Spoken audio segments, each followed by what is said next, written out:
السلام عليكم وأهلا وسهلا فيكم في مطبخ نور الهدى. اليوم رح أعمل معاكم تحلاية عربية معروفة ومحببة كتير في كل بيوت عنا، وهي الرز بحليب. محببة من الكبار ومن الصغار ومفيدة وصحية كتير. ورح نتعلم شوية تكات بسيطة في أثناء تحضير الرز بحليب، رح تفرق معاكم كتير وتعطيكم طعم ولا أروع.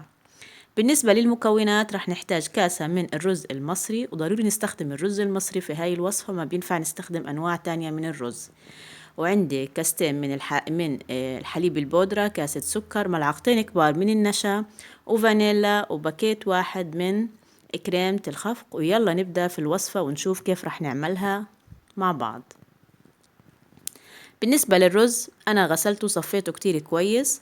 راح أضيف له كاستين ونصف من الماء الحار، وأغطيه وأتركه على نار هادية حتى يتشرب ميته تماما.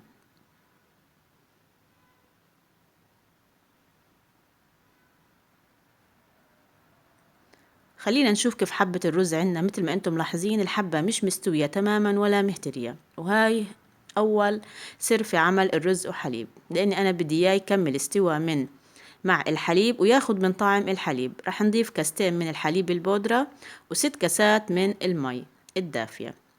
طبعا إذا مش متوفر عندكم الحليب البودرة بتضيفوا 6 كاسات كبار من الحليب السائل. وبالنسبة للكاسات المستخدمة كلها نفس المعيار أو نفس الكاسة. نحرك كتير كويس حتى نتأكد إنه الحليب داب عنا تماما. رح نغطيه ونتركه على نار هادية. مع التحريك كل 5 دقائق بنكشف عنه شوية وبنعطيه تحريكة بسيطة. ومثل ما انتم ملاحظين مع الوقت بيبدأ قوام الرز عنا والحليب يتماسك، لأنها بتبدأ حبة الرز عنا تستوي وتعطي تماسك للحليب. رح نبدأ في هاي المرحلة بإضافة بقية المكونات. عندي الفانيلا، وعندي كاسة من السكر. بالنسبة للناس اللي بتحبوا حلو بزيادة ممكن تضيف كمان نصف كاسة من السكر. وعندي باكيت واحد من كريمة الخفق أو الكريم شانتيه، البديل عنه علبة واحدة من القشطة الجاهزة. حابين تستغنوا عنها كمان بيمشي الحال، بس الصراحة إنه الكريم شانتيه أو كريمة الخفق بتعطيه طعم كتير كتير طيب ومميز. بالنسبة للنشا ذوبت ملعقتين النشا بنصف كاسة من الماء الفاتر، ومنضيفه على بقية المكونات مع التحريك. ما يعني على طول منضلنا نحرك حتى ما يتكون عنا تكتلات وهو على النار. مثل ما انتم ملاحظين هيك بصير عنا القوام. طبعا انا ما بطفي عليه فورا، بخليه 5 دقائق على النار مع التحريك المستمر. كل ما خليناه شوية على النار، يعني نخلي كل المكونات بعد ما ضفنا كل المكونات نخليها على النار شوية ونبدأ في التحريك مع الاستمرار في التحريك. بعد فترة رح تلاحظوا إنه القوام عنا هيك صار ملمسه ناعم وكريمي. رح نبدأ في سكب الرز وحليب بالأطباق.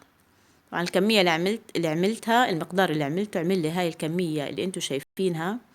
وبالنسبة للتزيين بيرجع حسب الرغبة، بتزينوا حسب ما هو متوفر عندكم وانتوا ايش حابين. انا بقدم شوية اقتراحات فقط لا اكتر. طبعا ممكن نتناوله وهو دافئ، خاصة في فصل الشتاء في هاي الأيام، أو ممكن تحطوه في الثلاجة حتى يبرد. هذا بيرجع كمان حسب الرغبة وحسب انتو شو حابين.